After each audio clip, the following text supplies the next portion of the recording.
నరుల నరుల క్రియలకు తగినట్టుగా ఫలము ఆయన వారికిచ్చును. యోబు గ్రంథము 34వ అధ్యాయము 11వ వచనము. ఆయన ప్రతి వానికి వాని వాని క్రియల చొప్పున ప్రతిఫలమిచ్చును.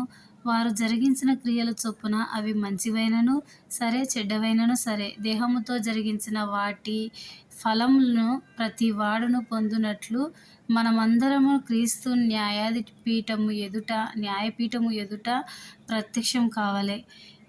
క్రీస్తు న్యాయపీఠం ఎదుట ఒక దినాన లెక్క అప్పగింపాలి అని బైబిల్ మనకు నేర్పిస్తుంది. దేహముతో చేసిన వాటన్నింటికి అవి మంచివైనా సరే, చెడ్డవైనా సరే, ప్రతి ఒక్కరూ దేవుని ఎదుట ఒప్పుకోవాల్సి ఉంటుంది. విశ్వాసులందరికీ తీర్పు ఉంటుంది, మినహాయింపులు ఉండవు. మనలో ప్రతివాడు తన గురించి దేవునికి లెక్క అప్పచెప్పుకోవాలి. క్రీస్తు న్యాయపీఠము ఎదుట రక్షణ పొందిన విశ్వాసులందరూ రక్షణను గూర్చి కాదు గాని బహుమానమును గూర్చి తీర్పు తీర్చబడుదురు. వారి వారి నమ్మకత్వాన్ని బట్టి ప్రతి ఒక్కరూ బహుమానాలు పొందుతారు. అవిశ్వాసులందరూ తీర్పు తీర్చబడే ధవలమైన మహాసింహాసనము వేరు. ప్రకటన 20వ అధ్యాయం 11, 12 వచనాలు. మనమందరము ఒకరోజు క్రీస్తు న్యాయపీఠము ఎదుట నిలబడాలి. మరియు అక్కడ మన జీవితంలో మనము చేసిన క్రియలు, మన మాటలు, తలంపులు, వైఖరులు మరియు ఉద్దేశములు మరియు పరీక్షించబడును.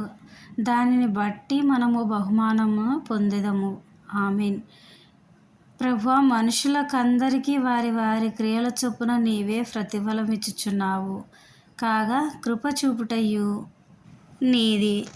దేవుని రాకడలో క్రీస్తునందుండి మృతులైన వారు మొదట లేస్తారు. ఆ మీదట సజీవులమైయుండు మనము వారితో కూడా ఏకముగా ప్రభువును ఎదుర్కొనుటకు ఆకాశ మండలమునకు మేఘముల మీద ఆకాశంలోనికి కొనిపోబడతాము కాగా మనము సదాకాలము ప్రభుతో కూడా ఉందుము. ఆమేన్.